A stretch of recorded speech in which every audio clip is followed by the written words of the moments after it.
পিতৃত্বকালীন ছুটি কেন নয় জানতে চেয়ে হাইকোর্টের রুল। দেশের সব প্রতিষ্ঠানে চাকরিজীবীদের পিতৃত্বকালীন ছুটি নীতিমালা করতে কেন নির্দেশনা দেওয়া হবে না তা জানতে চেয়ে রুল জারি করেছেন হাইকোর্ট। সম্প্রতি 6 মাসের এক শিশু ও তার মায়ের করা রিটের শুনানি নিয়ে বিচারপতি নাইমা হায়দার ও বিচারপতি কাজী জিন্নাত হকের হাইকোর্ট বেঞ্চ এই রুল জারি করেন। ওবায়েদ বিন সাদি ও তার মা সুপ্রিম কোর্টের আইনজীবী ইসরাত হাসান হাইকোর্টে রিটটি দায়ের করেন। এতে দেশের সব প্রতিষ্ঠানে চাকরিজীবীদের পিতৃত্বকালীন ছুটি নীতিমালা করার নির্দেশনা চাওয়া হয়। রিটে ক্যাবিনেট সচিব, জনপ্রশাসন মন্ত্রণালয়ের সচিব, আইন মন্ত্রণালয়ের সচিব সহ মোট 11 জনকে বিবাদী করা হয়।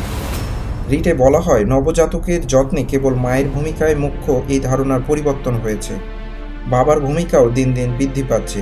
বিশেষ করে ঢাকার মতো ব্যস্ত শহরে পরিবারের অন্য সদস্যদের সাহায্য নেওয়ারও সুযোগ সীমিত। এছাড়াও সিজারিয়ান অপারেশনের মাধ্যমে শিশু জন্মের হার দেশে অনেক বেশি। এই অপারেশনের পর সুস্থ হতে মায়ের অনেক সময় লাগে। এ সময় নবজাতক এবং মায়ের নিবিড় পরিচর্যার প্রয়োজন হয়। পিতৃত্বকালীন ছুটির সুযোগ না থাকায় যারা নতুন বাবা হন তাদের স্ত্রী ও নবজাতককে দেখাশোনা করা অত্যন্ত কষ্টসাধ্য হয়। প্রতিবেশী দেশ ভারত, ভুটান, পাকিস্তান, শ্রীলঙ্কা সহ বিশ্বের 78টির বেশি দেশে পিতৃত্বকালীন ছুটির বিধান রয়েছে।